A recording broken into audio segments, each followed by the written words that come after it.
Ladies and gentlemen, welcome to the Midday Market Monitor.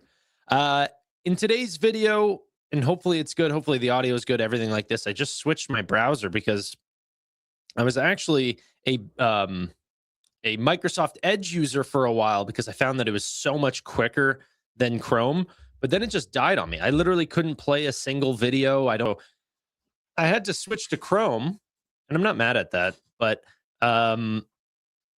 yeah, so I have to put in all my new settings and passwords and all this stuff, and it's just a hassle. So I've just been working on that today. But I've got a great stream planned for you guys. We are talking about fintech traffic, along with some other good deets that we ended up seeing. But fintech traffic is in the news, as well as Robinhood's traffic as well.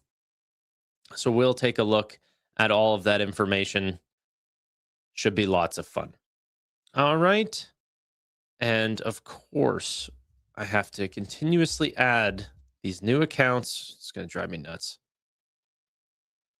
All right. Once I switch over, I can get you guys this thing. In the meantime, let's go ahead and, because I still need to set this up. This is unbelievable. Whenever okay, here we go. I'll go straight into it, and then we can watch some of the new information like the Disney and OpenAI deals that are being seen. But for now, I want to show you guys some website traffic. And like everything's taking so long to load. Like I actually don't know why or how computers do this. I don't know how they get so bogged down and slow over time. Drives me nuts. Like, it's like the one place where I feel like money just can't solve these issues. You're just always going to have these crappy setups.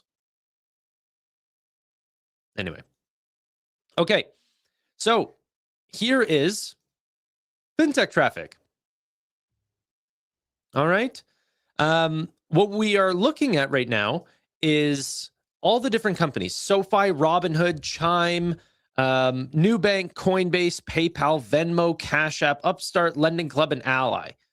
Those are the main fintech names that I like tracking. PayPal and Venmo, same business. So they are going to see the benefits of both sides of that. But let's go ahead and take a look in the November slot here. So November just got updated, and you can look at this two different ways. One is the actual amount of traffic, okay? And we can look at this through Spark lines if we want and see just the absolute domination from both SoFi and Robinhood over the last little bit. But also a couple of other companies that are worth mentioning. You can see Cash App, just the unbelievable fall off. We could see this month over month. Let's see. Do we have Cash App here? Yeah, we do. Look at this over time. Why is this? Okay, there we go. You can see how much we've just absolutely bottomed back in June, but now actually starting to make a decent recovery. Okay, let me just switch that chat a little bit. And now heading back into the right direction. Hopefully that also leads to, profitable growth and them not just paying for more customer acquisition. But, that is pretty exciting if you are a Cash App or Block investor. Keep in mind, the downtrend that we saw was the exact reason why I ended up selling off this company in the first place. It was the first sign that if website traffic is bleeding, you're most likely seeing that across the app as well. Okay, that's sort of the thing. Across these businesses, it's not just a single small cohort. This is almost like a great survey of website and apps, right? So most of the surveys that you get of companies, traffic overall is them asking a couple thousand people, hey, what are you using these days? What fintech, whatever.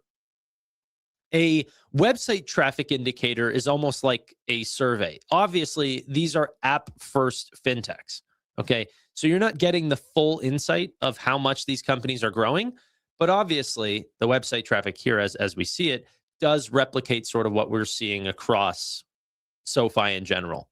Up and to the right because, well, they're bringing on, more users. let's go ahead and trim this back a little bit because it's just a little bit too much information for me. Oops. Let's take out all of that and hide that. Okay.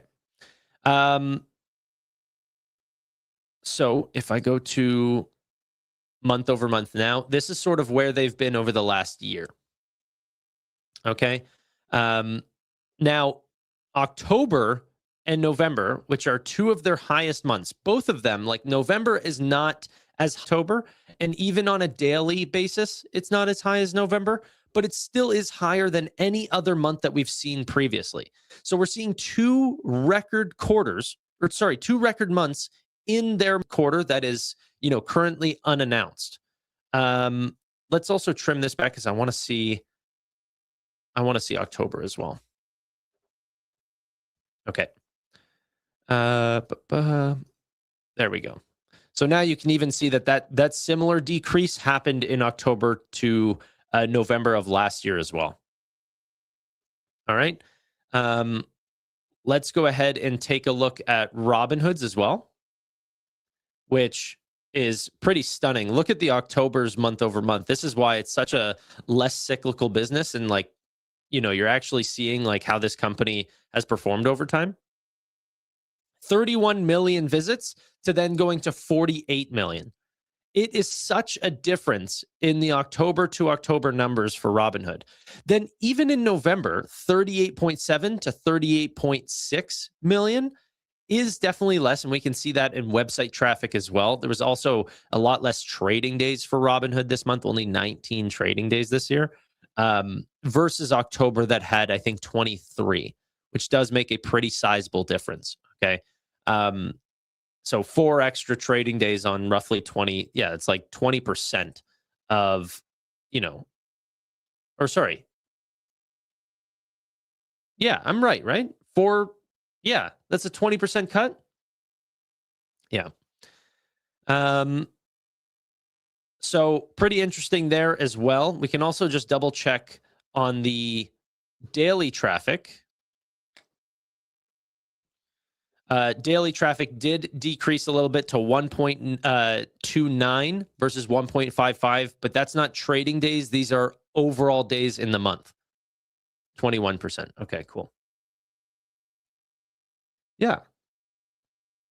Okay, and then Chime also saw a very similar decrease. If we go to Chime's numbers, big decrease in Chime's numbers, essentially a big decrease across all the major players. Nubank saw a decrease, Chime saw a decrease. PayPal ended up seeing a tick up, but it's about where they were month over month, or year over year. So PayPal is a very cyclical business. The reason why you're seeing an uptrend on PayPal is holiday spend. But if we look month or year over year, what we see is October was 505 million. This year, 482 million. No bueno. Last year, November, 540. This year, 524. No bueno. That's not growth. That's decrease. Venmo seeing the opposite. This is real growth. 14 to 17, 13 to 15.7. Good growth on Venmo. Coinbase going to be looking very much like, crypto markets in general and retail participation. They are seeing less traffic, obviously. Upstart also saw a tick up, but then, a little bit of a decrease overall. Nothing too exciting there for November. And we already talked about these names, and Lending Club, who even cares about them? I don't even know why I tracked this name. I guess it's to sort of point out that, not all personal loan lenders are made the same. This is quite the chart, going from 2.6 million last year to 2.2 in November to 1.8. It's just kind of sad. Okay. Quarter over quarter, though, this is where things get interesting as well. Whenever we take in their October and November data, average it out for what we think December is going to be like, and then look at that for the next sort of quarter. So this is on a quarterly basis. You can see SoFi's year-over-year traffic is up 44% year over year, their highest change in growth that they've ever seen. That's the expectation for Q4. That's the estimate. Okay? That's pretty exciting. All right? Robinhood, same thing. Although we haven't seen the most explosive November, it is still setting us up on average to break the high of new traffic, but the growth rate is much different. So we saw that explosion in growth to Q4 of 2024, which ended up growing 103%. But then that also means that in order to grow on top of that 100% growth, it's quite hard. So they're only looking at 15.8% growth year over year. Okay. Any questions so far? Let's go ahead and just go through some of these other ones. Chime, 20% growth, much better than where they were the last sort of year or so, but still a far way to go to, sort of beat new highs and actually see growth on top of the 40 million. They still haven't sort of beaten that high. Nubank seeing a little bit of a decrease there. What's interesting on Nubank's side is that all of their business growth does not go to this website.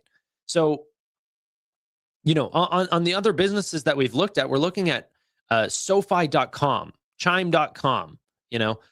Nubank is Nubank.br, Brazil, Nubank.Colombia, Nubank.Mexico. So as they are putting a lot of their efforts towards growing in those geographies, it obviously is not, the full picture is not being seen here on Nubank. Okay. PayPal doing okay, but obviously down 6% year over year. Venmo growing, and that growth rate is continuing to get higher and higher, which is quite exciting. So nearly 50 million visits in this last quarter, up 20%, which is a stark turnaround. But that's been a big focus of theirs. So it's not only is what management's saying, obviously coming true, but the execution is there. Like they are focusing on this and it's working. Okay. You can also see Lending Club, Ally, Upstart's kind of interesting as well. Good quarter. Oh, sorry. There we go. Good quarter, up 26%. Not as high as last quarter, but still in the right direction. Good for lenders. And Coinbase is still beholden to crypto in general. All right.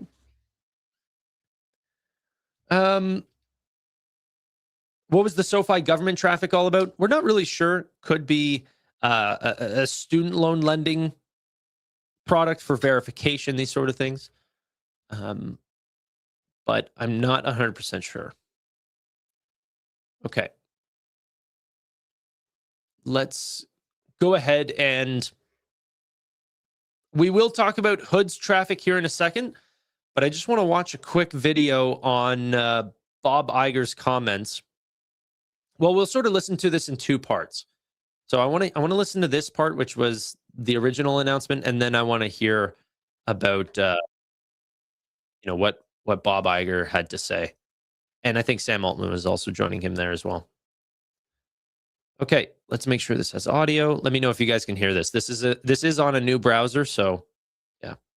Good morning and welcome to Squawk on the Street. We're going to start our show this morning with some breaking news from the Walt Disney Company and OpenAI, the two reaching what they're calling a landmark agreement to bring more than 200 characters to the OpenAI Sora platform, the short form video platform, of course, that has become so incredibly popular, in part so popular that OpenAI needs ever expanding amounts of compute, which will get us a little later to Oracle, of course, a key part of our story this morning. But as for this deal, they're seeing it on the screen. Sora is going to be able to generate short user-prompted videos, and they're going to be able to use these Disney characters. Disney characters that, of course, have been embroiled, and we get to this in a minute, in any number of disputes between the company and those who are using its IP without paying for it. Not the case here. A licensing agreement between the two companies, and as well an exchange of economics. Disney going to invest $1 billion in OpenAI at its current valuation, is what I'm being told,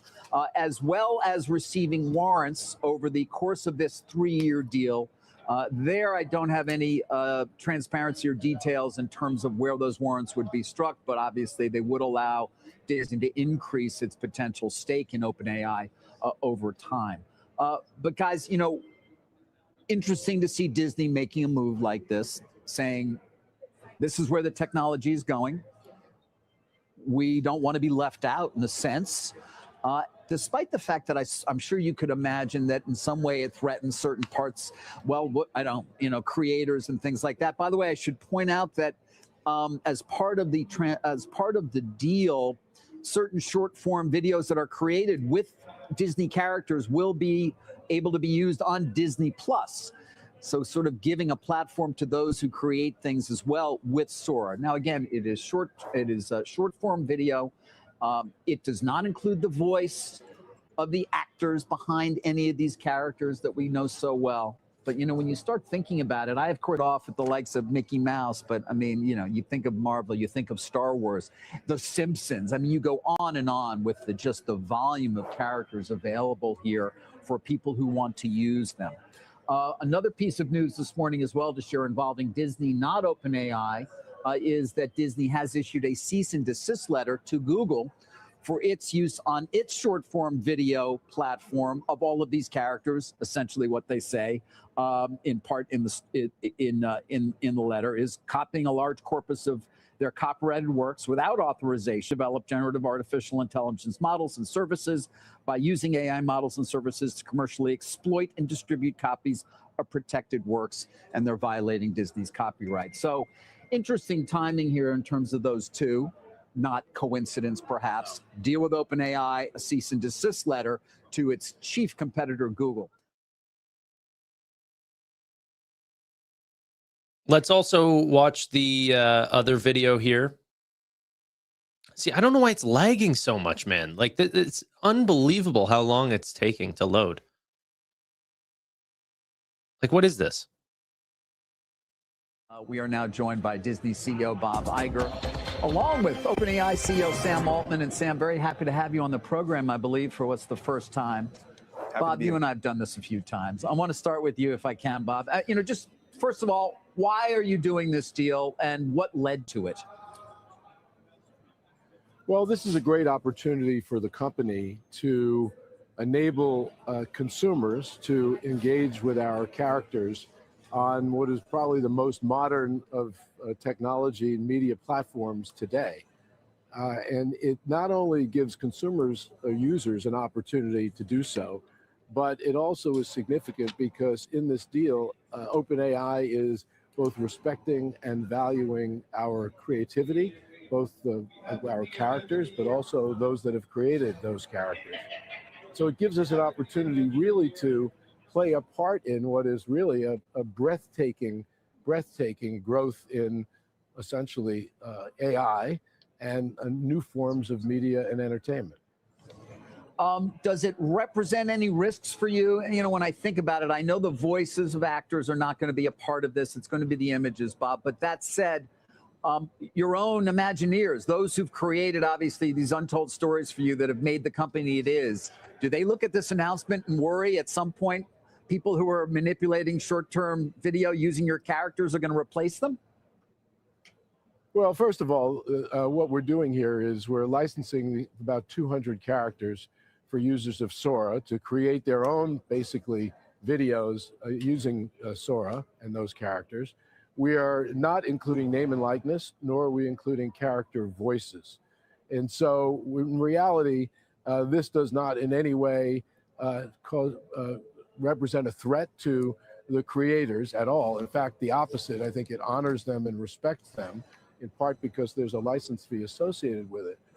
The other thing it does is it enables us to be comfortable that OpenAI is putting guardrails essentially around how these are used, so that really there's nothing for us to be concerned about from a consumer perspective, meaning this will be a safe environment and a safe way for consumers to engage with our characters in a new way. And so, and also let's be mindful of the fact that these are 30-second videos. So we're not talking about creating either shorts or movies for that matter.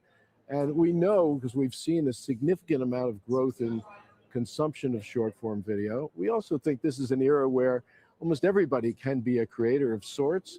And we've seen that in breathtaking fashion on other platforms. And this is a way for us as a company, really, to provide experiences to particularly younger audiences, engaging with our characters in new ways. What do you guys think? What do you think?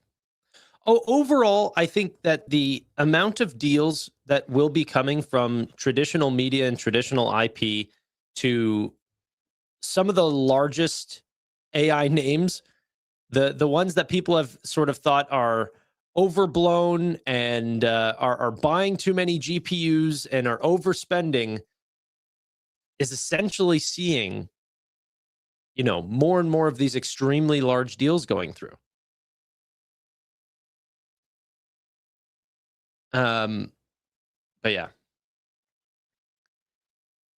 maybe kids will like it.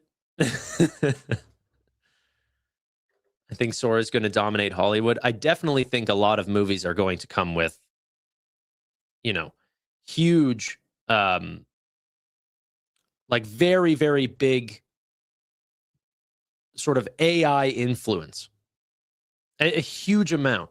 I still think there's going to be actors and stuff like this, but like if some character is being lifted off and they're wearing a harness, it's like, okay, well, how do you get rid of that harness now? Are you going to like have some person meticulously go through and try to erase that or CGI or something like this? Or are you just going to say, remove the harness, you know, using some sort of artificial intelligence editing software? Really quick, going back to SoFi, I was just looking at the best apps, top apps today on the finance section of the App Store. We have PayPal, OnePay, which has actually skyrocketed lately. Cash App back to number 3. Kalshi, number 4. Venmo, number 5, right? Chime's number 8, which is very interesting as well. Usually they're higher than this, but always very high on this list. But SoFi, number 18 on the list, and Robinhood, number 21. The names that we've bet super large on are starting to put themselves 25 list, which I think is quite interesting. This didn't used to be the case, right? SoFi used to be like high 30s and Robinhood was like high 20s, low 20s. And in fact, they were in the teens yesterday. And SoFi was nowhere to be seen on this top 25 list. Now, top 20. It's pretty crazy. I know a lot of people want SoFi to be even higher than this, but the amount of customer acquisition that these companies are paying for right now is just insane. The sheer amount of customers that Chime can go after is way more than SoFi, right? But they also see like essentially a 50% customer acquisition, customer churn in the first year. So for every 2 customers that they pay for, they might end up keeping 1 after a year. So they have to burn through so many downloads in order to build a nice base. That's really not what we're seeing from SoFi. The churn's extremely low on SoFi, which is quite exciting. Okay. Keeping on the sort of SoFi topic, however,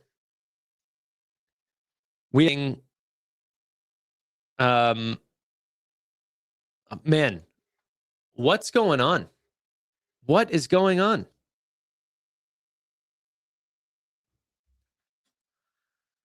Someone's got to help me. I got to delete this entire computer and start it back up again or something.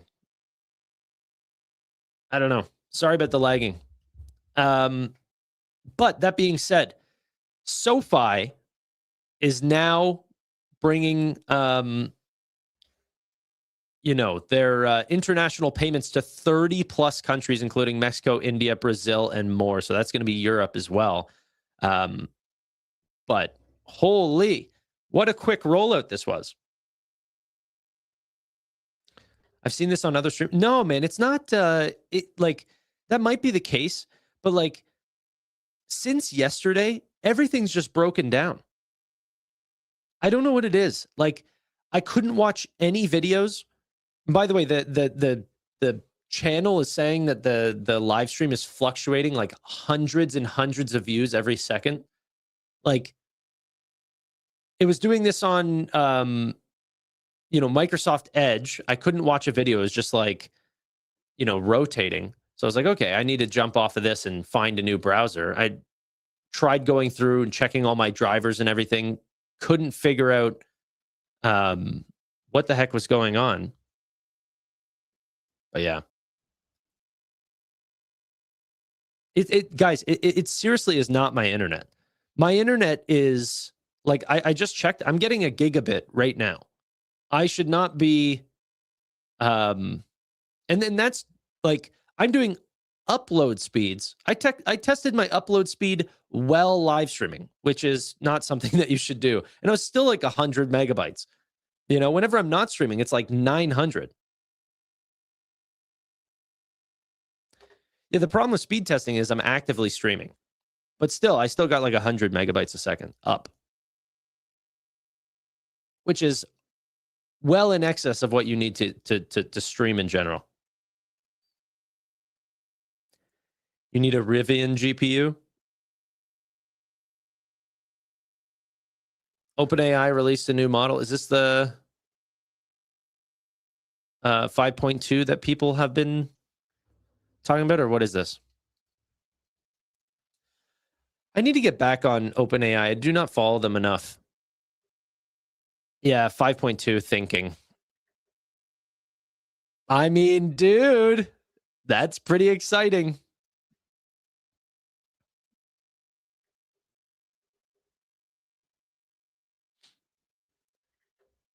I think I read we were getting hit with solar storms. I thought that was a while ago.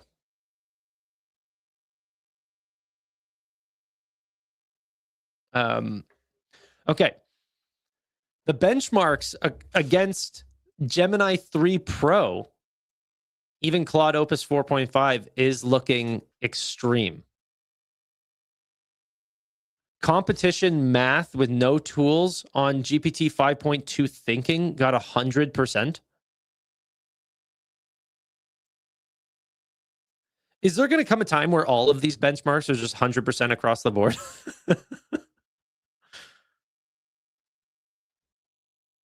And then at what point, what separates them?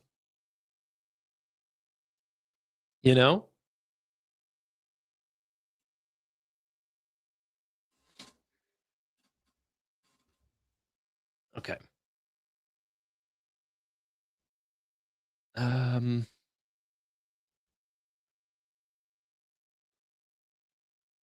Price could be it. I think the user experience on AI is not talked enough about. I mean, do you guys honestly, like you've tried them all, okay? I've tried them all. I personally think OpenAI is by far the most usable.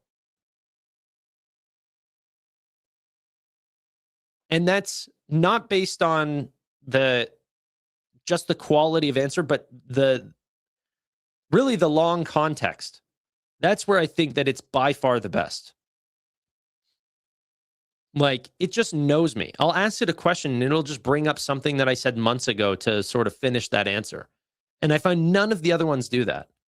Not nearly as good. Gemini is okay. Grok is, let's not get started.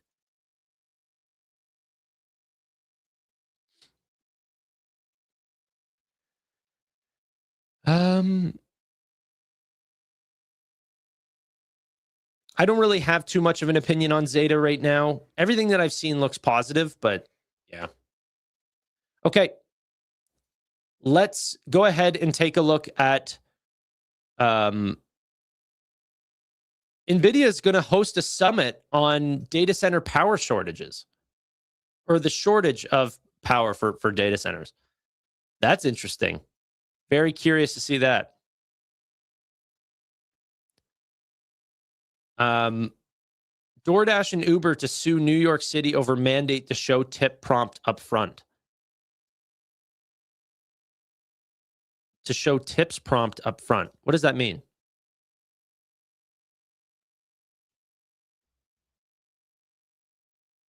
Like, whenever you go to pay, what does that even mean? Isn't that what they do already?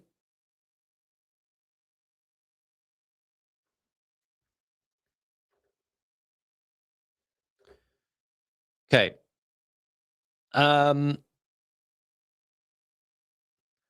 U.S. Appeals Court partially reverses sanction orders against Apple and Epic Games lawsuit over App Store court ruling. Partially reverses sanction orders against Apple.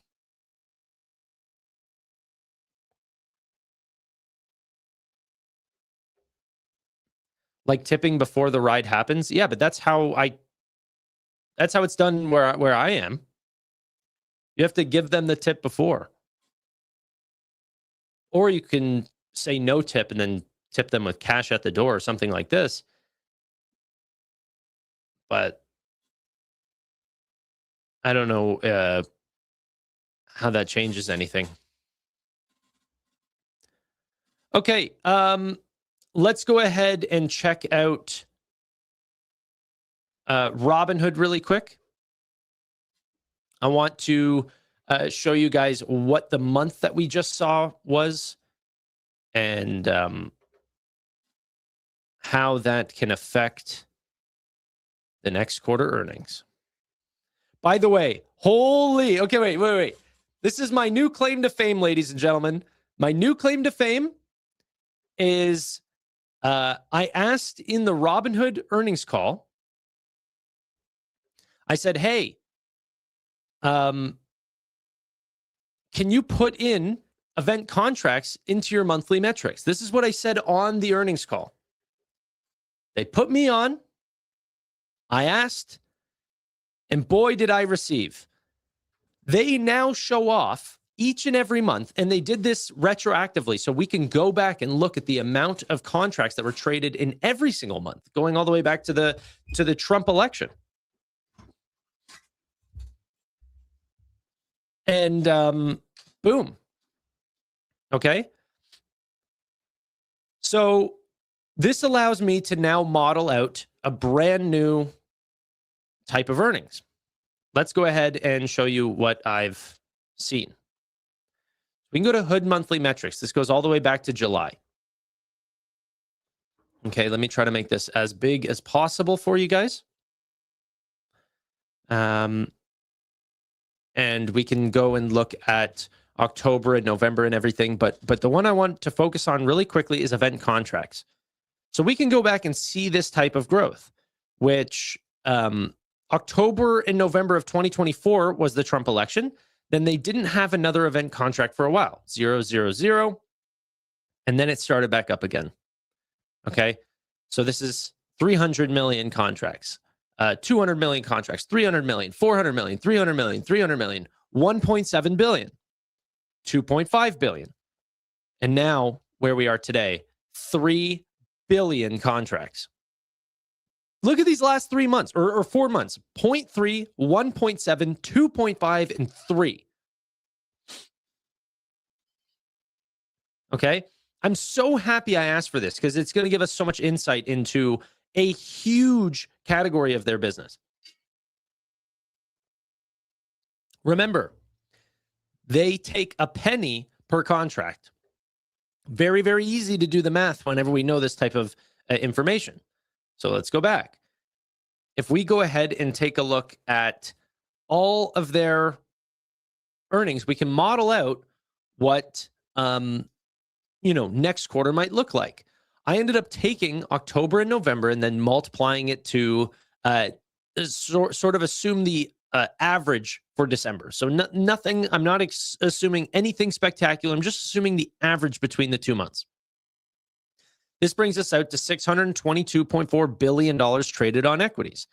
Taking the exact same take rate that they've taken in previous quarters, that ends up getting us to, well, I'll show you guys the revenue here in a second, but options contracts, 556 million at a 50-cent contract volume, which is what we were at last quarter. So, just being conservative and not trying to assume anything.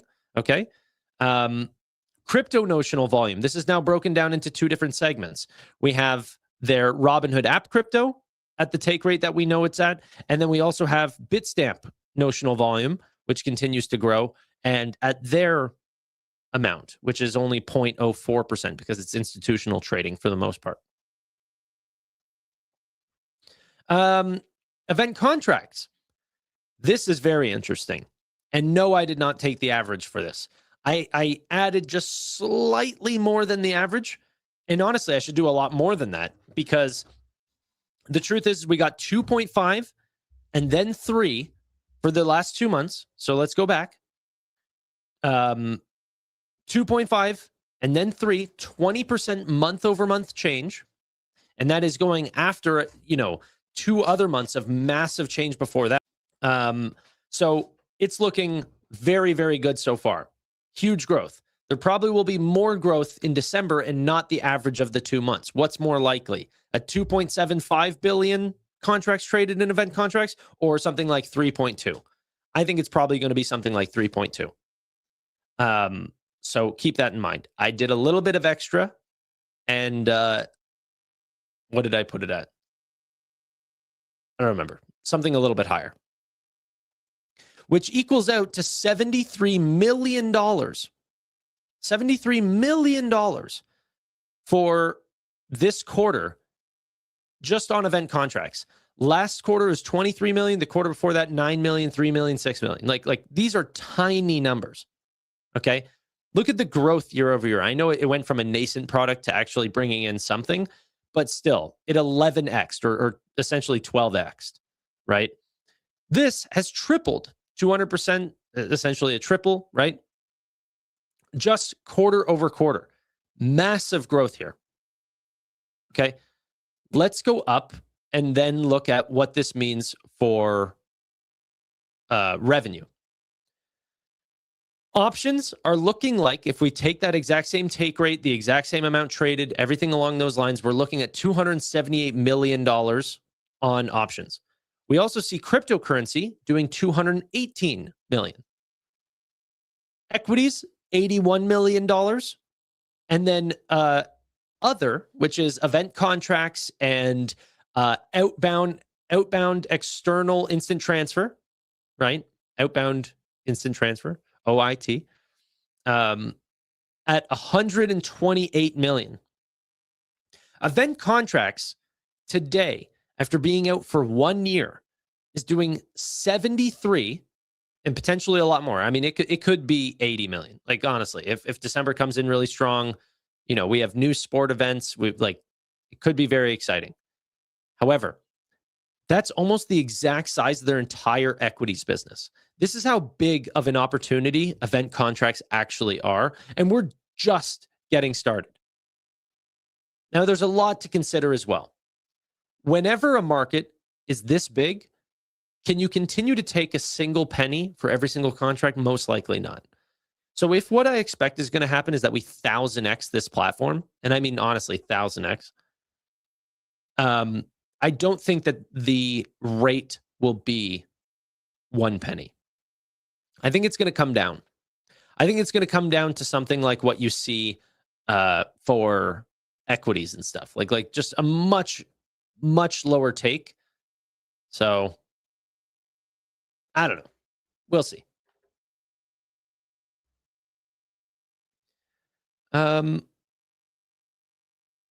Okay. Let's see. Were the November numbers bad because it seemed like they were? Well, okay. So look at this too. Amount of trading days, 23 trading days versus 19 trading days. That's a huge difference. 4 total trading days for from October to November is a big difference. Okay.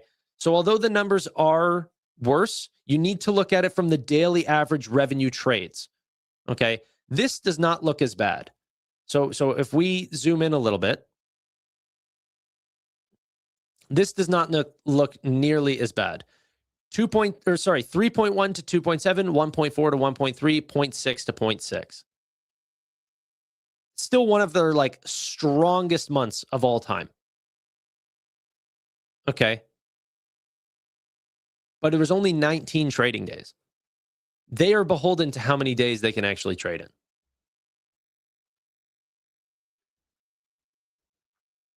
Okay.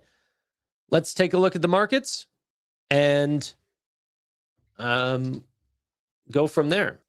SoFi, although we ended up getting a Fed rate cut, and that should end up benefiting the company nicely. They didn't end up seeing that benefit the stock just yet. $27.17. We go take a look at Hood. Get ready. Down 8.8%. Sheesh. This is after an acquisition for a new Indonesian company to expand even more internationally. This is after them rolling out ISAs to UK users and options and cryptocurrency into all these different types of customers in the UK. I am not, you guys, the conversation that we had yesterday about me having a bad chair is just going to get so highlighted. I really do have a bad chair, but I'm not going to change a thing. Okay. Hood. What was I saying though? Sorry. I was just saying something. I don't really remember now. What was I saying? Literally. Oh, am I buying it? Yeah, thank you. I am not ready to buy at these prices, 124. I already have a pretty good acquisition or price and like size of my portfolio. However, if we continue to have these types of days, I think that Robinhood's going to look like a good opportunity again. We have to remember like the team that we're betting on here. And all of these changes, the event contracts, the credit cards, the banking, the ISA, like it's too much. That like they're doing too much at too good of an execution level to have it sell off. Are they more expensive than their competitors? Yes. Are they way better than all their competitors? Yes. That needs to be like really thought about.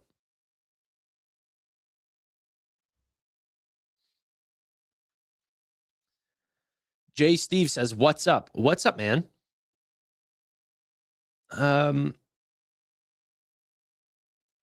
You talked about Hood being down 8.8% and how your chair sucks.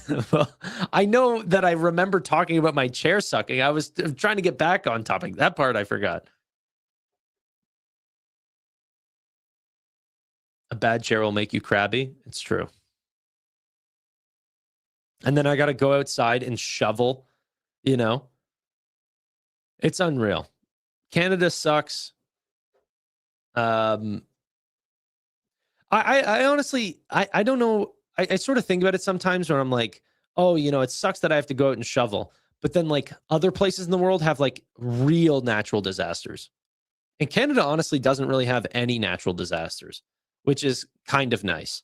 You know, I never worry about fires or hurricanes or tornadoes or earthquakes or any like but it snows constantly, you know. So what would you prefer?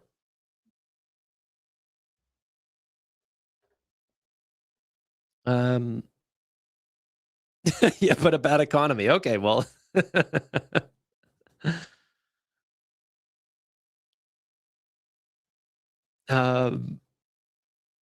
Snow melts. Yeah, but it honestly, snow that's a comment from somebody that doesn't get snow. What snow does is it freezes, okay? And then you're screwed. That's the problem.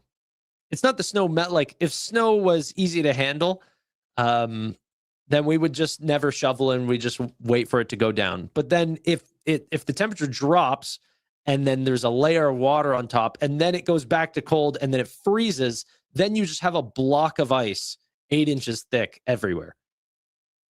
And that's no joke. So that's why snow sucks. Okay.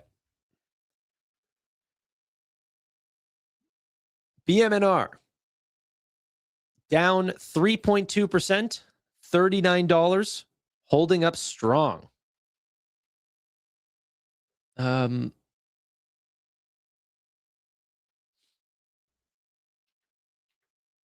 Okay. Bro, I live in Toronto. Hurricanes destroy houses, roofs, floods, snow melts. I don't care about slush roads. I don't know, man. The only problem is like it can snow for real daily 6 months out of the year. So do you want a natural disaster that might happen and really bad that happened a few times not even a few times a decade, like rarely in an individual city, or constant snow and constant shoveling 6 months or 4 months out of the year, every year without skip?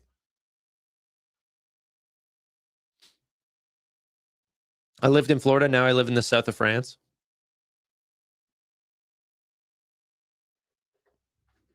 Okay, what's going on with ETH? They ended up selling off pretty hard last night. But a little pop on ETH here.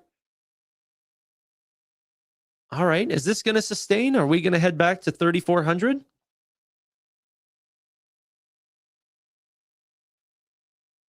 Okay.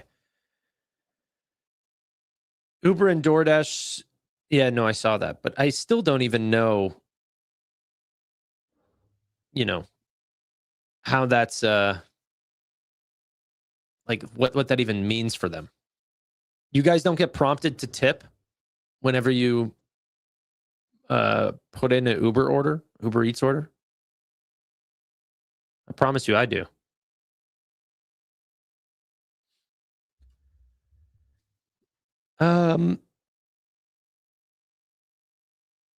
Hey, Einstein, we do get hurricanes on the east. I'm not, dude, on the east coast of Canada, who are you? You don't even exist on the map, brother.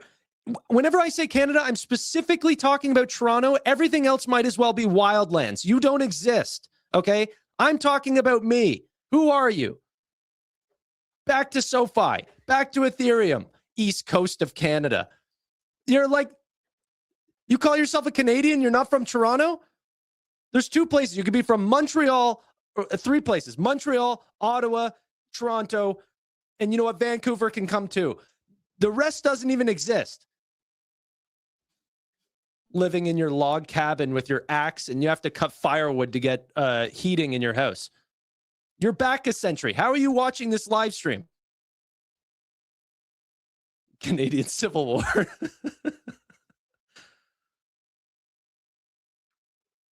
All right. Let's go. Gemini up 22.5%. Firefly up 9.6%. Rocket Labs up 9%. Energy Fuels up 7.5%. The meme stocks, the space stocks, you gotta love the green. It's fantastic. Lemonade up 6.3%. Carnival, Norwegian Cruises, Visa, Visa up 5%. What is this? What is this pop? Am I not watching the news these days? What's going on with Visa?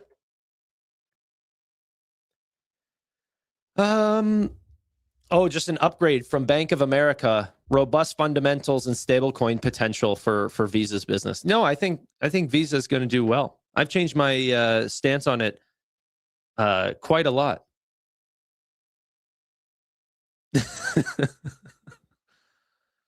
This is a good representation of my stream. Tanner, you are funny and stupid.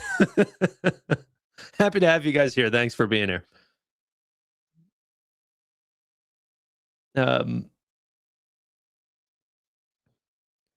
Tried Canada, turned around, could not bear the niceness.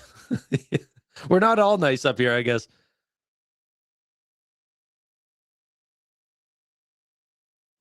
Okay. Visa's starting operations in Syria again. This is the pop. 5% Syrian pop? How much payment processing power does Syria have? I can't imagine that's 5% of their business.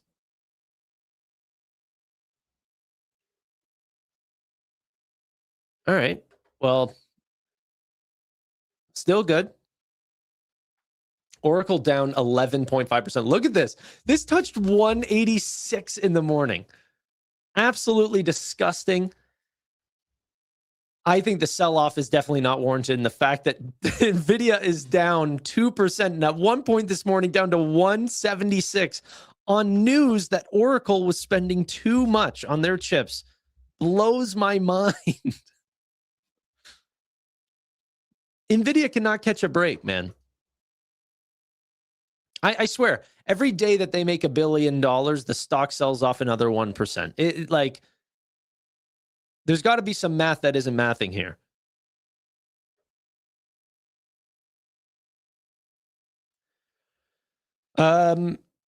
New wallets have found that BMNR has acquired at 5,000 ETH. It's also quite interesting. The buying keeps happening. We didn't think that was going to change or anything, but it's always good to see.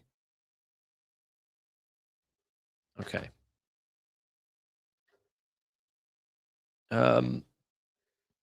Yeah, ETH I saw end up pumping up and now it's selling off again. Yeah. There's a couple crazy things that happen in crypto that I find very interesting. One, because all the wallets are extremely live. What's so interesting about the way that like equities trade is Warren Buffett can go out and buy all of his positions, and then we might know about it a couple months later. You know, but with crypto, the second a long position is starting to be built by these huge whales, then people can pour into those trades because they just see, oh, an account with, you know, $1.2 billion just went all in on Bitcoin. So then people say they must know something, even though I always like those theories, like somebody in the Bitcoin community knows something. Knows what? Knows that Bitcoin is a store of value. Like nothing's happening with Bitcoin, but yet whatever. They make this trade. And then it sort of just like makes it come true, because then all these wallet watchers that are looking at these massive like accounts make big movements end up following into those trades. So where Warren Buffett can make a large trade and then that trade ends up coming true just because he's Warren Buffett, there's a lot of wallets that are doing that, but in real time. They can almost day trade the sentiment.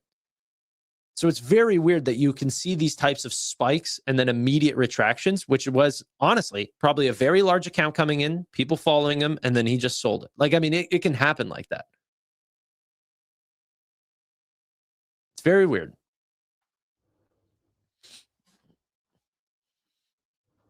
Yeah, like what's there to know? I don't get it. But there are large accounts and people follow their every move. That is true.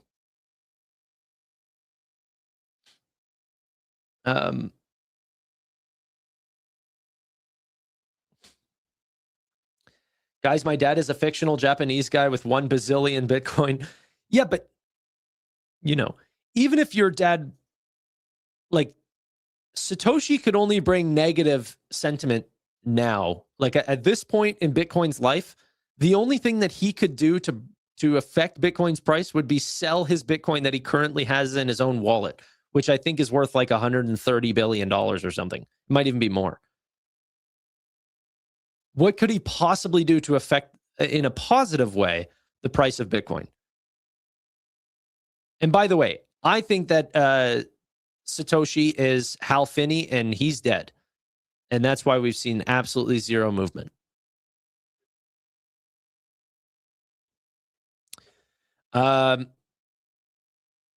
Beast Games Season 2 is supposedly coming out. They have a new trailer here. It looks a lot of the same, but still very exciting. Okay.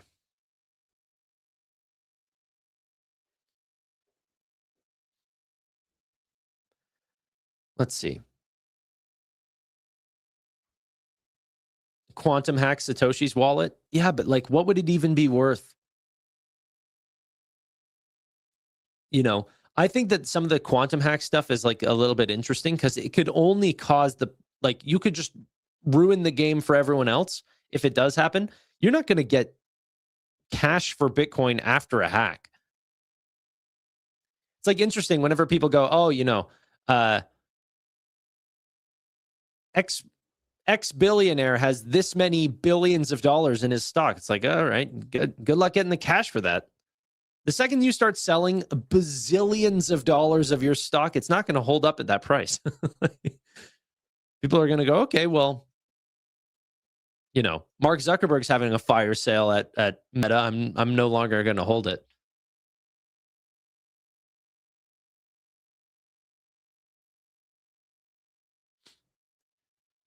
If Satoshi's Bitcoin were hacked, well, it depends how they're hacked. If they somehow found his wallet or they sold, it would get cut in half.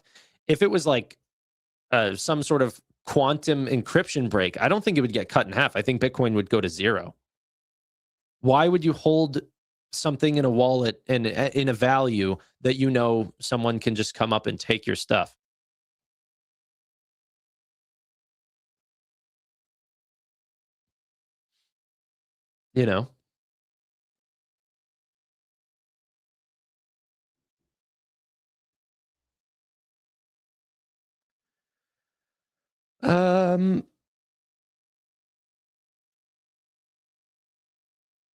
We're overdue for another tulip super cycle. I don't think so.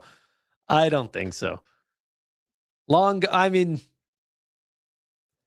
Bitcoin's one thing, but there is an inherent value in it. Like, it's a technology that hasn't been broken, that can transact money cheaper than you could gold or something like this. Like, there are benefits. If you store the password in your head, then there's I don't know. There's definitely ways around it. There's some exciting things that you can do with Bitcoin. Tulips were just for the look. Sounds like fiat currency.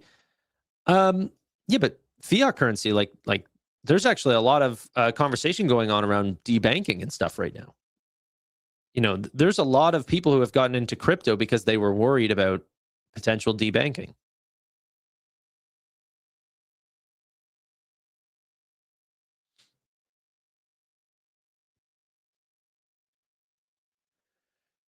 In my opinion, if Bitcoin gets hacked, every single computer system in the world gets hacked. So there's that, real reality as well as okay, well, that's sort of like the one of the stronger encryptions. So what happens to all the ones before it? I'm not sure. This is way above my head. I do not know what I'm talking about. But, yeah.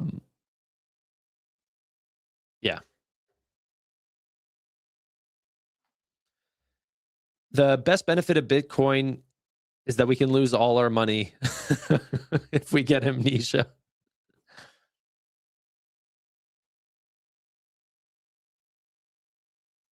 Okay, let's go ahead and take a look at, you guys won't believe this, stocks. We talked about SoFi. However, I'm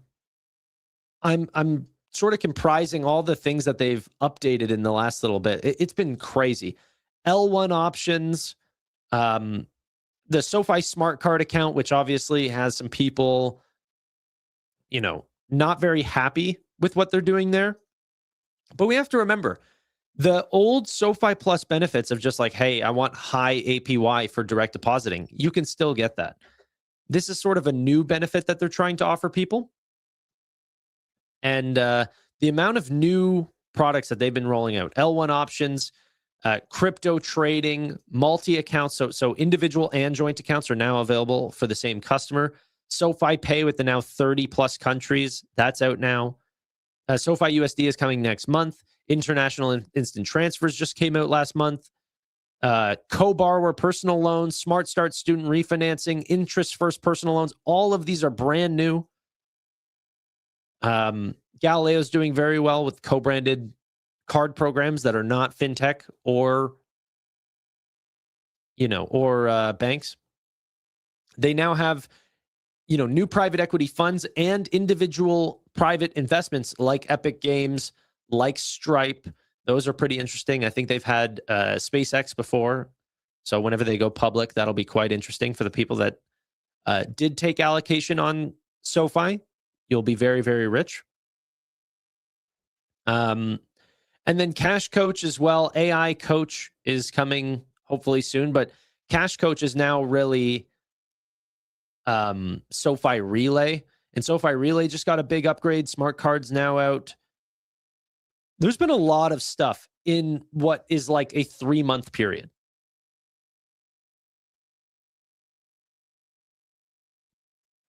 They're trying so hard to be Robinhood.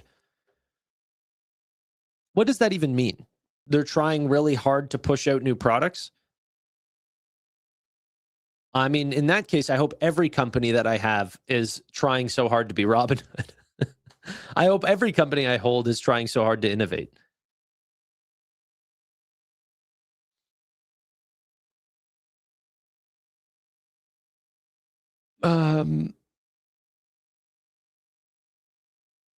Hard not want to full port SoFi.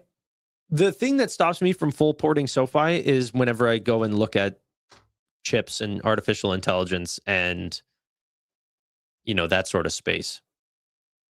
Not only is it much faster moving, the CAGRs are just going insane. A lot of the multiples on those stocks are not overdone, or actually pretty depressed, in my opinion. And, much less regulation, huge total addressable market, early total addressable market, smart CEOs, fast engineers. There's no place I'd rather be. Okay, dude, because of the quality of my vocals there, I'm going to get demonetized. That was essentially the song. That was bar for bar. And I know you guys know the exact song I was just singing there.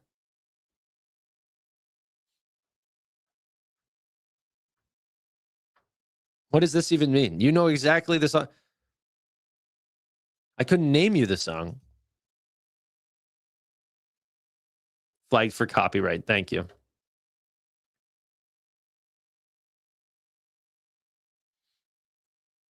Okay.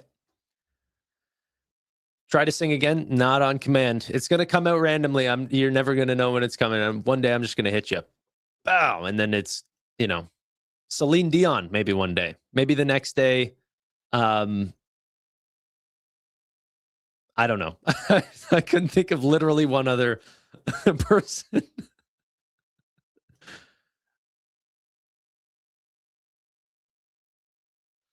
No, I promise you it didn't sound good. I appreciate you guys, but I do not. The next Justin Bieber. Yeah. No, seriously.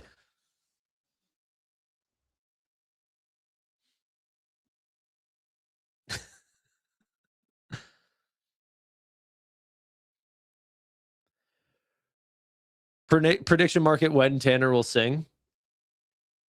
The Canadian Justin Bieber. You're going to be surprised whenever you look at his wiki. You're going to be shocked.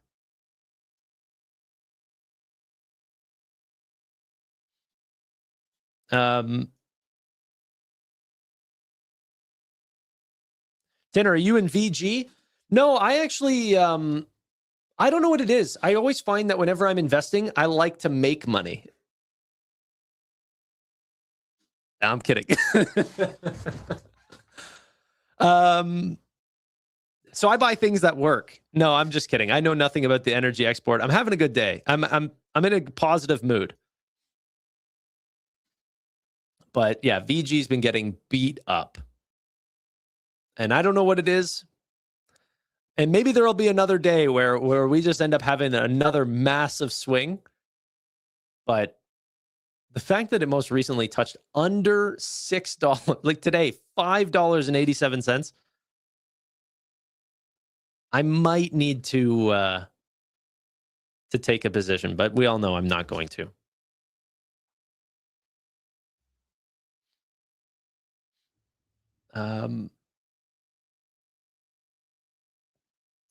Tanner is happy because he's down 200K on the port.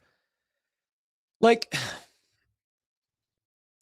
Nvidia, every time it's red, like the difference in my portfolio whenever I was at 212 versus $180, I mean, I should be crying. But I'm a patient investor and feel very, very confident in what I hold. So, yeah.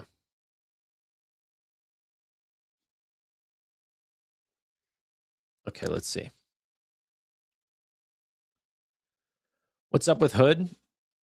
Potentially poor November numbers that people aren't liking, but I think it's fine. I think people are starting to get the real gravity of how strong that their comp is going to be year over year. Like Q4 2024 was really strong.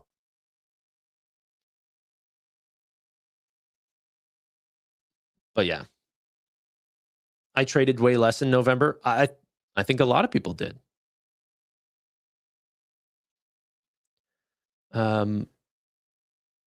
You were on top of the world when it pumped to 210. Oh, I did. I was. That was a happy day. Man, that was after what was the news? I think that was the original thing of them coming back to China, right? Wasn't it? What was that original pump? Now I can't remember. But this was a monumental time. And people are thinking that that can't happen again. People are really believing that we can't swing back up to 200 plus after another quarter of buybacks. Like this is what's so funny. Whenever we are at the same price that we were back in October, we've purchased back shares in that time. Oh, it could have been the 500 billion at GTC. Yep. I think it was GTC. It was GTC. I think you guys were right.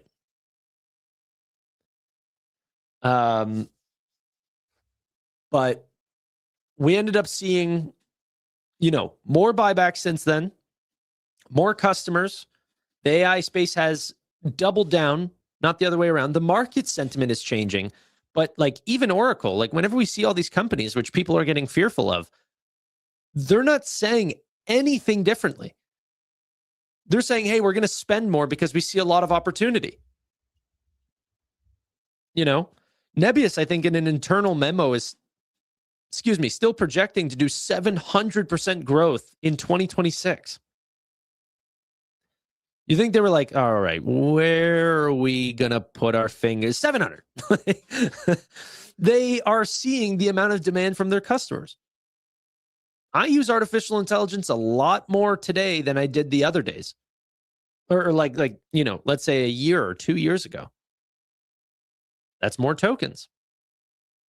We need more compute. So, yeah. Meta is using a lot more compute now, especially with a, ad-based platform. Could be quite exciting. NVIDIA not at 230 is a joke. I honestly think that's where it should be right now. I think you're 100% right. Yeah. Okay. So funny. Everyone wants to look at different names. We have like Meta down at 650. This is after they're cutting metaverse spend. Doubling down on what's working. Models are getting better. Every single time that a ChatGPT or a Claude Opus 4.5 or a Gemini 3 ends up coming out with even better evaluations, that means more use cases for artificial intelligence. That means companies that needed less and less error rate could start going to those companies and asking for more. Financial institutions, like whenever you're dealing with people's money, the error rate needs to be 0, right? And so we're starting to see potential use cases for more and more industries that can handle or that need lower and lower error rates. Amazon, 229. We have let's look over the last 3 months or so, or maybe I'll do year to date. Amazon 229, Meta 650 here. This is after many quarters of earnings. Okay. Nvidia over the last year. I mean, even this, like you would say, oh, well, you know, they're up 32%. Like they're up 32% because of DeepSeek and that big sell-off and everything. And then Liberation Day and all that stuff that just kept taking them down. You know, during this period, in a fast-growing business like this, where we've seen multiple quarters and still holding in this sort of 170 range, NVIDIA has been able to take their earnings. Let's go ahead and look at the actual business. Let's go last 12 months. So this is quite interesting. Oh, wait, I need to, 1 second. I need to sign in because everything I got to sign back into on Chrome. Great. I'm happy you guys are here. If it wasn't for you guys, it would be a miserable day. But let's go ahead and take a look at NVIDIA really quick. So if you're looking at quarterly numbers on a quarter basis, like we can always take a look at this, right? Which is fine. But one of the great things that Physical AI and many investors should do is look at last 12 months. And the reason why you look at last 12 months is to take out cyclicality. Okay, so we want to see the difference between these two quarters. Like, what did replacing Q3 of 2025 with Q3 of 2026, right? A fiscal Q3. You know, so you get to see how the new quarters replacing the quarter year over year has actually changed the business. So if 2 quarters ago you were investing in NVIDIA, you were buying a company with $148 billion of annual revenue. Today, you can buy that same business at the same price, actually cheaper on a market cap basis, because they've been buying back shares at $187 billion of just revenue. Then we go ahead and look at like fully diluted EPS. 2 quarters ago, you were buying this business that made $3.01 for roughly $180 billion on average. And today you get that same business for $180, making you $4 of EPS. That's a straight up 33% increase on EPS. 6-month difference, same price company, actually better because they're buying back shares, but that affects EPS too. So anyway, just blows my mind. It just blows my mind. These growth rates should not be here, man. These are insane growth rates.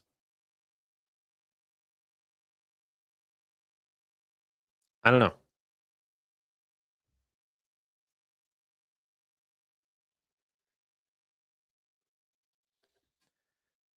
Okay.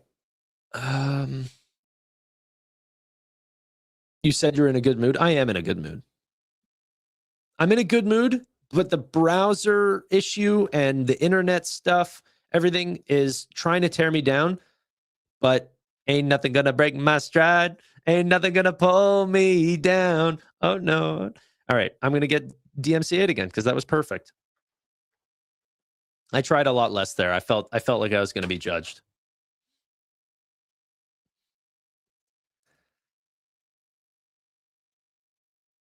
Oh, whoa. Got to keep on moving. Yeah. Also, perfect song. Okay. Let's go ahead and hear what's going on at the CNBC.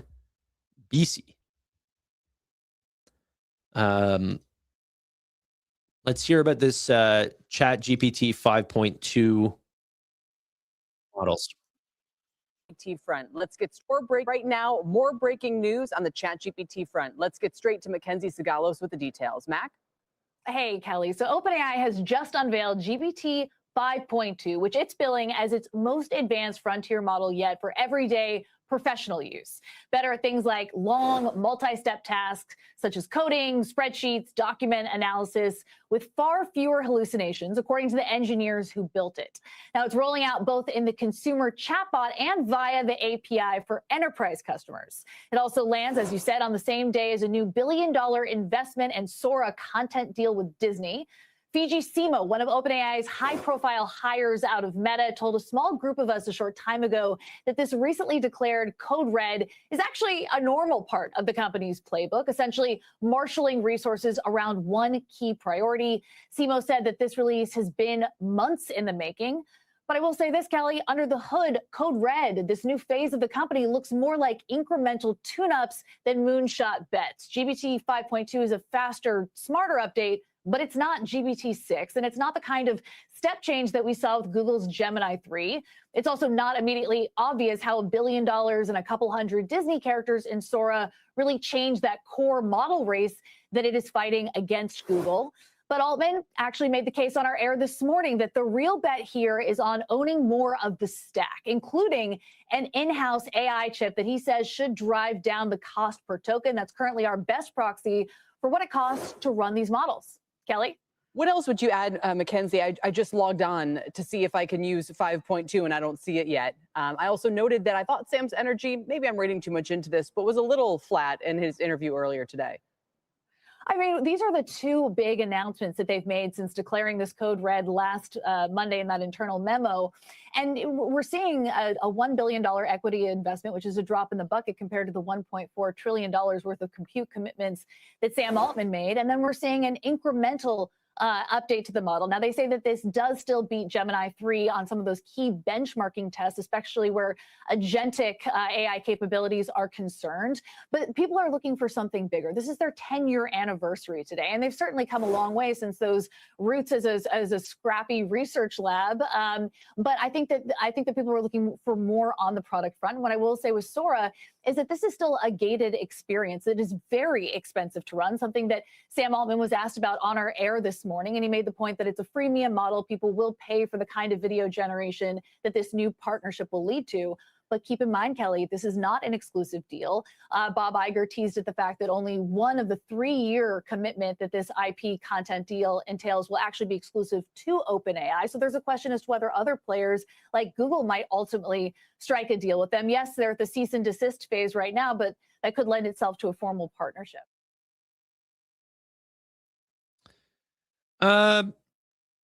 Yeah, I mean, I didn't really learn much there. I guess the one thing that I would, constantly put into question. Here, wait, we got to watch this too. Hold on. We have to watch this. But the one thing that I would sort of question, and it's the same sort of question that's been constantly asked, is where is the big money going to be made for OpenAI to pay off for a lot of this demand? If everything is sort of free or freemium in this sort of way, how good are the free versions? I do hear of more and more people say that, a lot of the solutions that they're using for AI has just been completely free, and that the sort of gating on how many tokens you can use per day is almost higher than what people need. It's not for me. I definitely use it more, and will pay for artificial intelligence, but some of those pro models, the $200 a month, I just personally don't have a need for it. I know there will be people, but I just don't need it.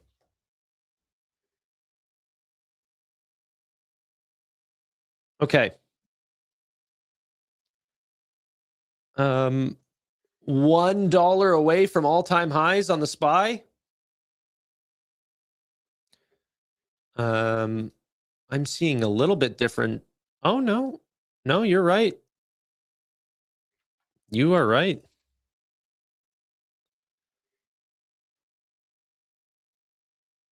Hopefully we can push to that 689.70, which is a historical high.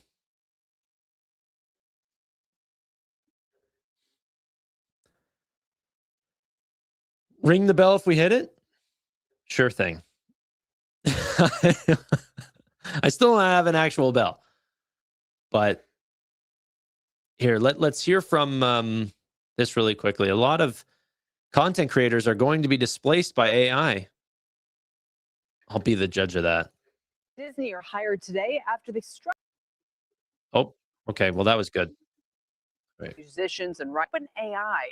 And while hundreds of creatives, actors, musicians, and writers have all expressed copyright concerns about the technology, Disney CEO Bob Iger telling CNBC exclusively earlier today that this agreement actually protects IP.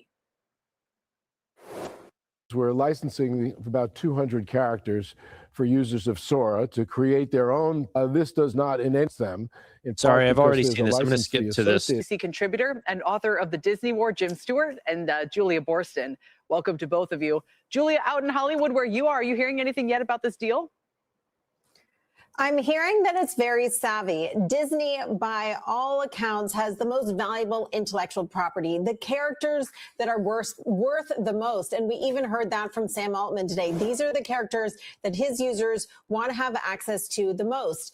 And Disney needs to make sure to protect the way those characters are used. By entering into this agreement, not only is Disney ensuring that it's going to get paid, but it's also ensuring that OpenAI and ChatGPT and Sora are going to play by the rules, are going to not allow those characters to be used in a way that Disney does not approve of. So with this partnership and with this investment, Bob Iger is saying, I see that this is where the world is going. I want our characters to be a part of it, but I also want to ensure that they are protected and there is an amount of control that we feel comfortable with. Right. Jim, jump in here.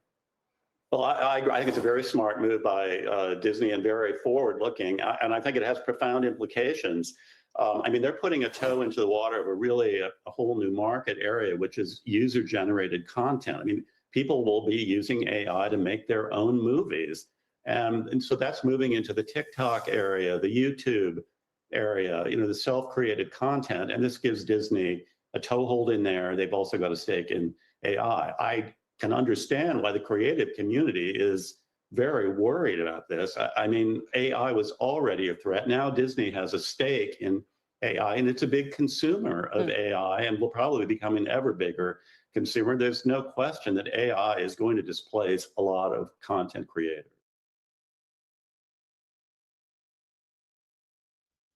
Okay.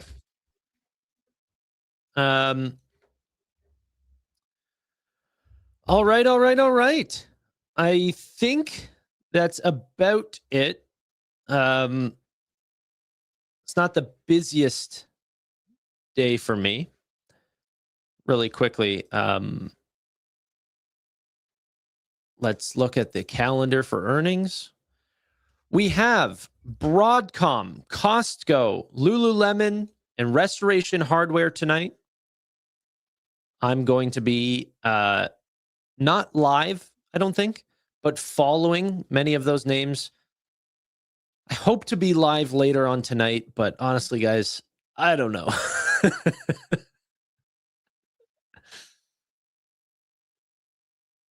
Yeah, are you guys calling my my background fake? It's not fake. My lens is just like this is very much real. Okay. Well, I think I would like to be live at 7, but I don't know, guys.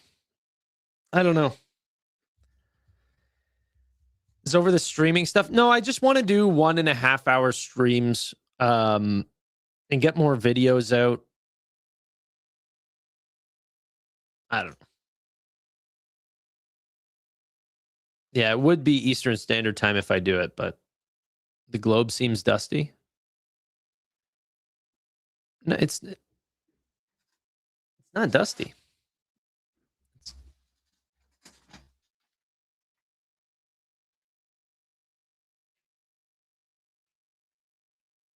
Not dusty. Also, I looked fat there. Okay. Had to check it again. All right.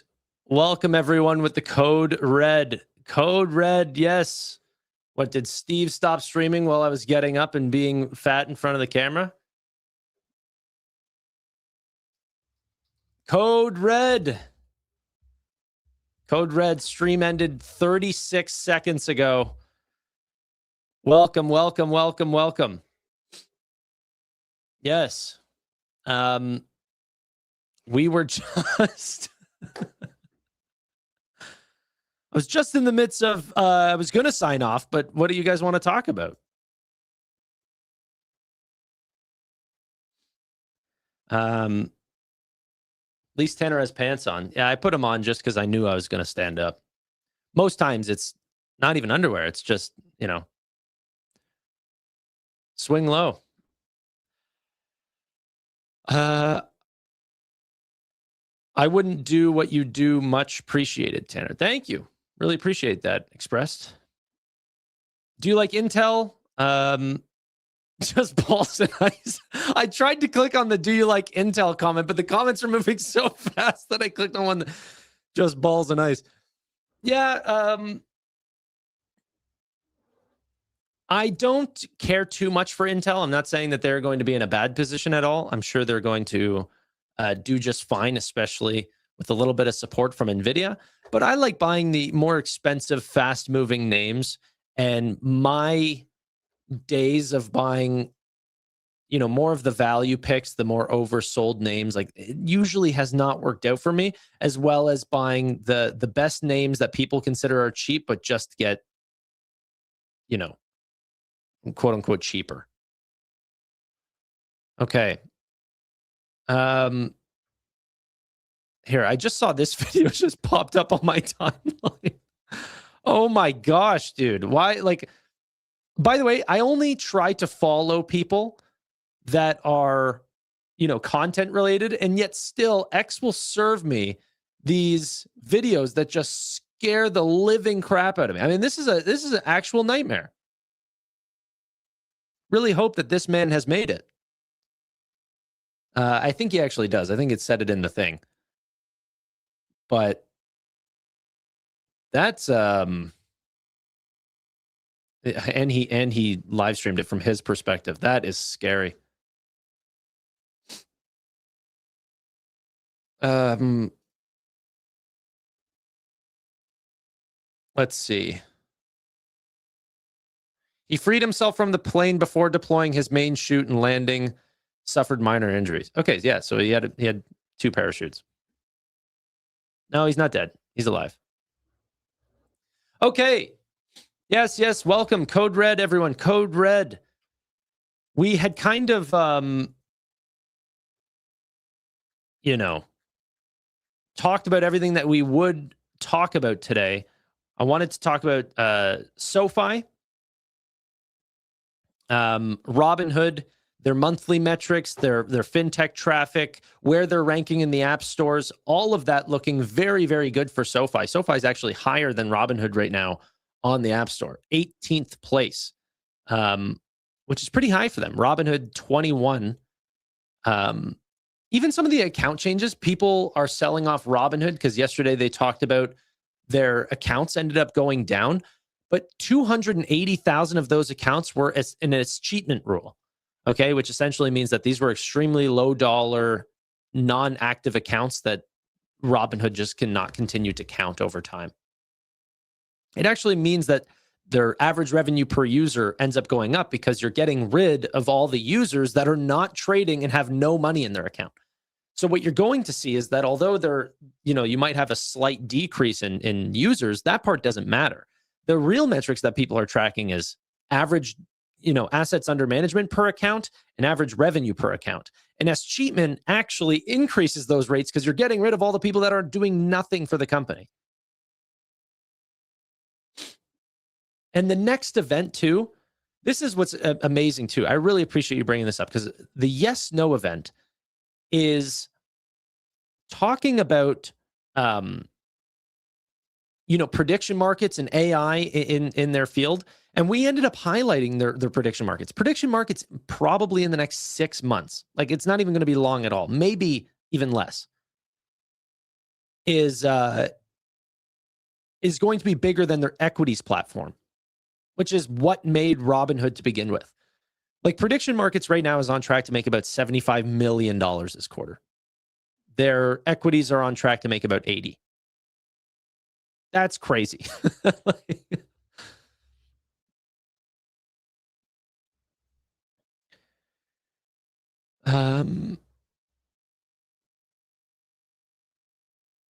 How overvalued is it to Costco? Which company?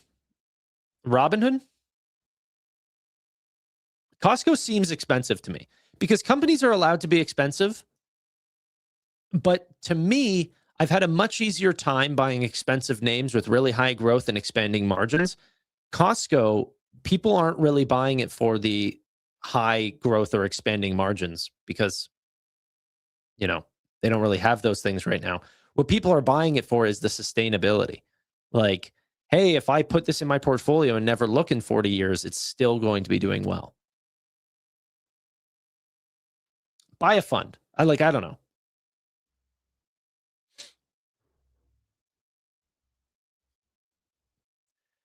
Costco should acquire Hood and incorporate financial services and gambling into their business.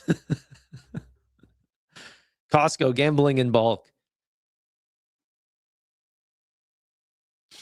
I need spreadsheets, prove it. Well, if you go back, so I did already show off Robinhood's numbers because there is a lot of new people in chat. I'll just quickly show it. So they ended up showing off event contracts this quarter. Specifically, and I'm going to take 100% credit for them adding this because I asked for it on the earnings call. Okay. It was my greatest moment. It's my pride and joy. I'm going to frame it. I'm going to put it up on that wall. My comment to them asking them to add event contracts to the monthly metric sheets. So in November, we did 3 billion.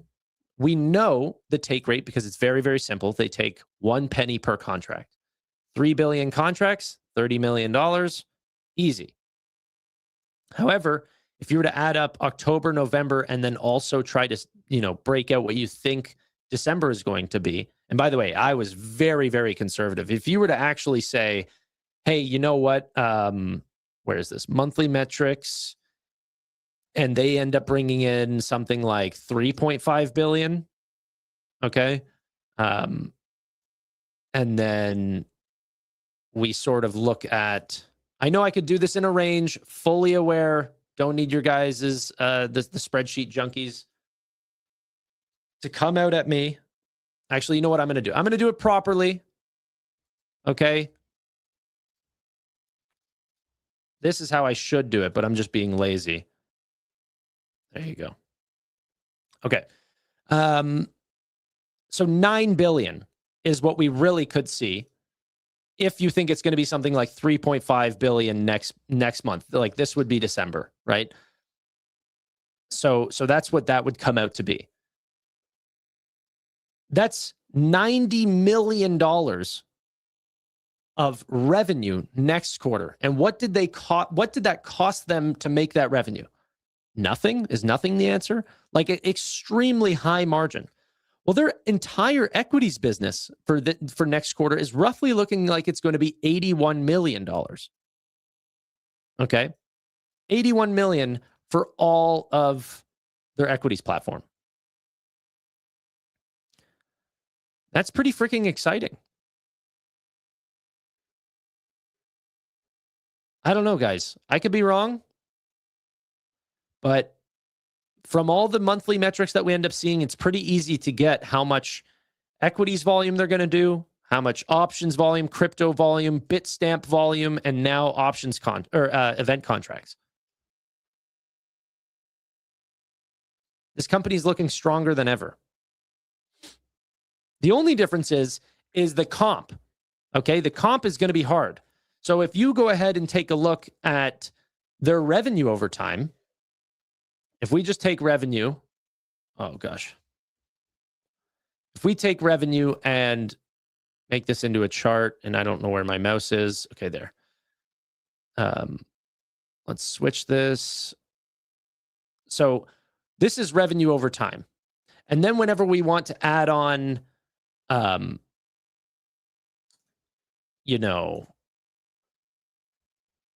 year over year as a percent change,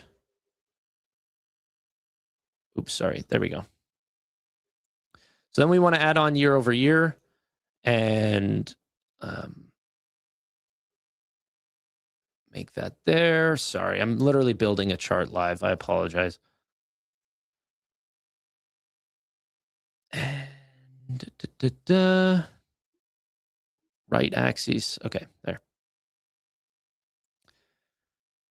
The growth rate is not going to look as exciting because what you're going to end up seeing, and 23% is wrong. This metric must be wrong. No, never mind. That's right. Wow, it's still 23%. That's pretty high, actually.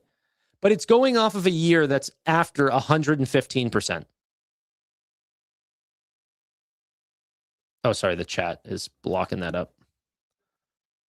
So last year, in Q4 of 2024, we had this explosive quarter. Crypto was doing amazing. Everything was doing great. And then this quarter, it's still going to be very strong, but maybe quarter over quarter decline slightly. 24% growth. All right. What's the year over year growth and profit? Well, the problem is these are not real numbers. I'm making a guess. So there is ways to get Robinhood's profit.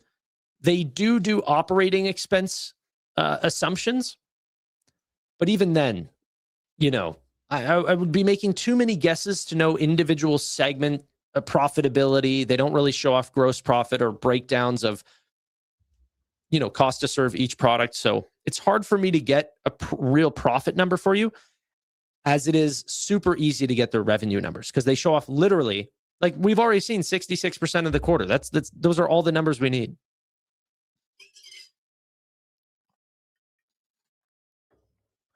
Chime may push to 28. Let's check. 2760. Oh my gosh, guys. This might be like one of the greatest timed investments I think I might have ever have made. I don't think I've ever been as proud of a single purchase. You'd be like, Tanner, where'd you buy? I bought here. Here, wait, right here. In the wick of the lowest candle in the entire history of the company. That's a dip buy, ladies and gentlemen. So I'm proud of myself. And I told you guys about it too. We went live. I made videos. What was the price of Chime on my video whenever I said that it was the, next killer SoFi app or what? I was kind of clickbaity on the name of the title. I don't think that they're going to be better than SoFi. But the next SoFi, I made this video October 22nd. The stock was $17. We're now at 27. I got to do an updated video on this name. Is it still worth our money today?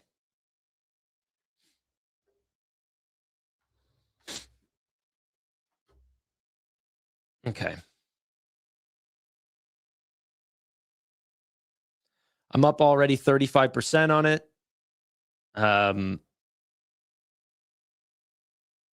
Should we buy now? I am not buying now. There's a huge difference in a company's valuation whenever it goes from $17 to 27. And has the narrative changed that much? Not really. Small stuff about tax refunds, stuff like this that will be more beneficial to their Q1 guidance than previously expected. But even then, that's Q1. So you got to wait an additional maybe 4 months, 5 months in order to even see that. 4 months, I guess. So yeah.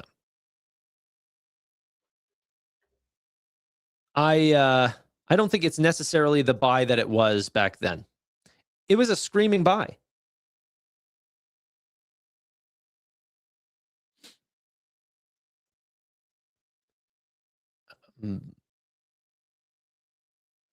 World Cup lasts 1 month, but it's like March Madness on a global scale.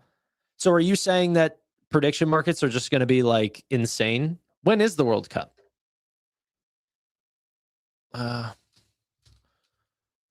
When is the World Cup?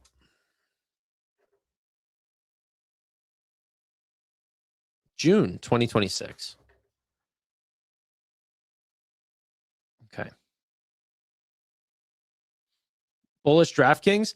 I'm not personally bullish DraftKings. I'm bullish prediction markets, and I hope that the products that Hood rolls out between now and then, which might even be why they're going so heavy into, product announcements, acquisition. They acquired Ledger X, like product announcements, acquisitions, hopefully stepping away from Kalshi to take more of that, premium for themselves. They don't have to charge their customers 2 cents. Maybe they even bring it down. Maybe they charge a half cent, just price Kalshi out of the market. And get all of that out before June. International, like prediction markets on an international level, they have crypto all across Europe and stuff. Could be quite interesting. My understanding, though, with the SoFi Stadium stuff is that their logo is part of the deal and it cannot be shown during the World Cup. Or maybe it's the Olympic. It was one of them. Their logo cannot be shared.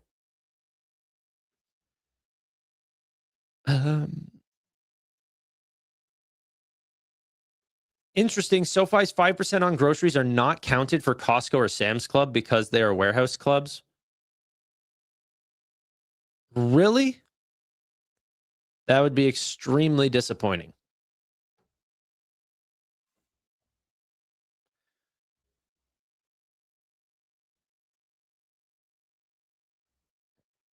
Okay. Let's see what else is moving in markets. Oracle back above 200. It's a good place to be. Still down 9.7%. But honestly, though, it's crazy that this company year to date down 19.3% is absolutely cut from their all-time high. We're down 40% since where we were before, 345 to now. We're down 40%. Yet year to date, we're still up 20%. And from the bottom, we're up 70. We're talking about a roughly $600 billion business that's fluctuating in price like a, meme stock here, going from 165 to 118 to 345 back to 200. What are we doing? No one knows how to value this business. And I don't either. I'm not touching it. But that's crazy. That's definitely a code red. You guys are right.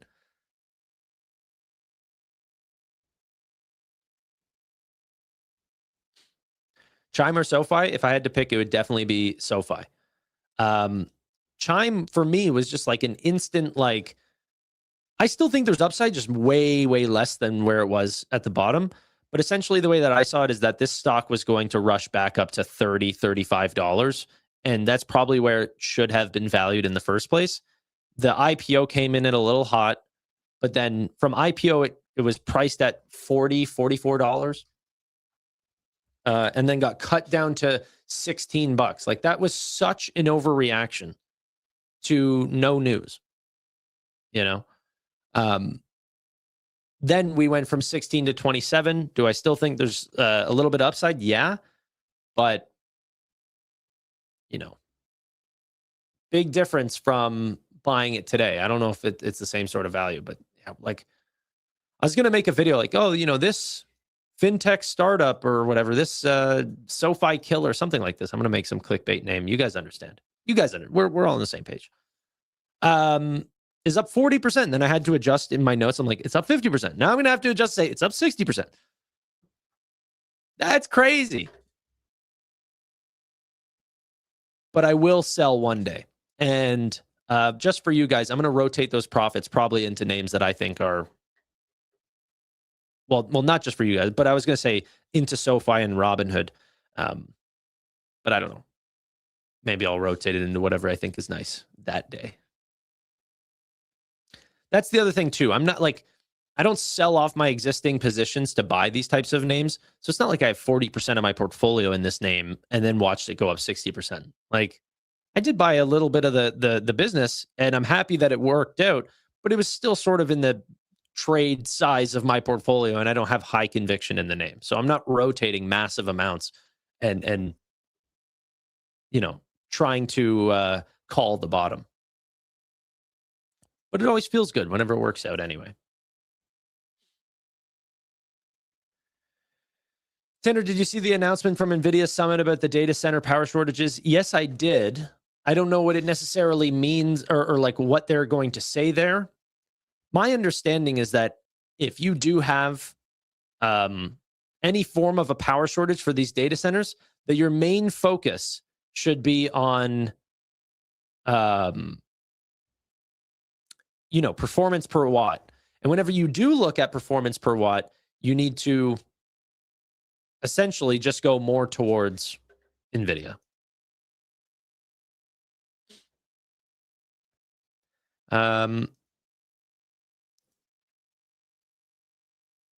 CoreWeave trying to go green. And that's just my perspective from a chip buying perspective. I'm not saying anything about, you know, what are the actual power names that might work. To me, the only one that I've actually potentially looked at is Bloom Energy. It's up 7% today.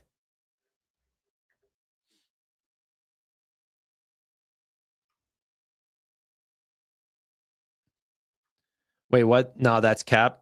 No, I promise that's true. The best performance per watt chips in the world are NVIDIA's.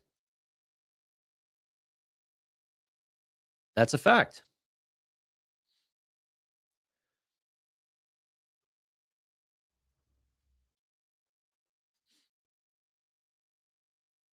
I understood MI400s is more effective energy-wise. Okay, so then what are they least effective? Like, why are people choosing NVIDIA's over AMD's? They just can't make enough of them? The only real reason why someone would be buying, you know, yeah. The MI450 is better than the Rubin on paper. Good luck with that. CUDA. Yeah, no, that's a funny one. CUDA is important, but they're buying NVIDIA because they have by far the best chips.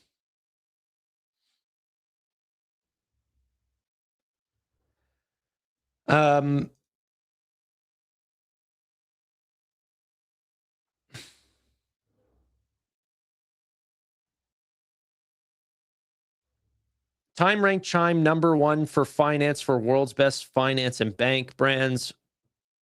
Forbes just ranked their marketing officer in top 50 CMOs. She also got promoted too. Nice. Yeah.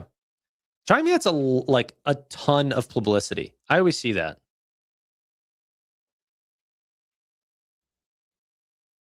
I always see them getting a ton of publicity. There was another thing. What was it? I don't remember the exact company, but they placed the #1 market share gainer for checking and savings in Q3 was Chime as well.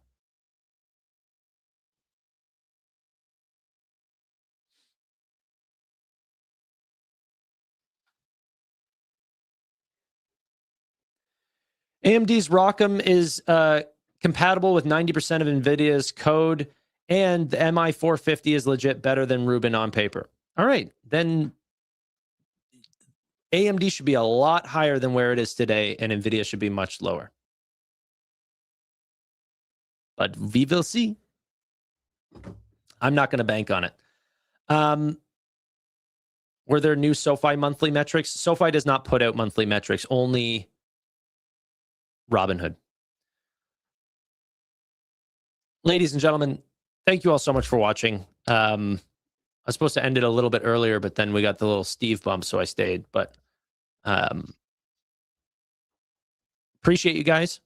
And this is a pretty good buy as well. If you don't want to pick, buy TSM. Thanks. Peace.